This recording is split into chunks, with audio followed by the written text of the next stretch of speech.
اسأل رضوى واسأل ياسمين واسأل كارولين واسأل نادية واسأل اللي انت عايز تسأله، وكله هيبقى حكيم مادام المشكلة مش مشكلته. فامبارح اما عملت اسك كلكم بعتولي مشاكل شخصية. حلو، اسمع النصيحة وفضفض مع اللي انت عايزه، ولكن محدش هيعيش بدالك، محدش هيشيل الطين غيرك. يعني انا لما اقولك اتطلقي انا مش هصرف عليكي ولا على عيالك ولا اروح اشوف لك فرصة شغل، ولا هاجي اغسل لك هدومك وطبطب عليك وادفع البلاوي اللي هي هتطلبها منك بعد كده.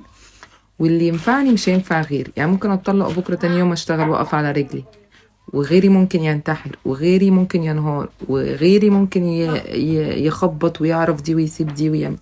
فكل واحد ليه طبيعته الشخصية، على حسب صفاته، على حسب تعليمه، على حسب بيئته، على حسب الظروف اللي حواليه والضغط اللي حواليه من الناس اللي حواليه. فما تسمعش كلام حد، لانك انت لوحدك اللي عايش المشكلة دي، وانت اللي هتدفع الثمن. ومحدش بقى هيجي يحتوي ولادك وهما متدمرين نفسيا عشان المشاكل اللي بينكو، او علشان خاطر محتاج ابوه او محتاج امه او كده. فكله مش في النار غيرك.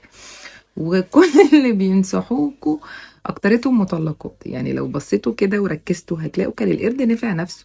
يعني اكترتهم لا سناجل لا مطلقات لا حياتهم بايظه وربنا يصلح الحال للجميع، ولكن كان القرد نفع نفسه. يعني ايه ده؟ مفيش مخ.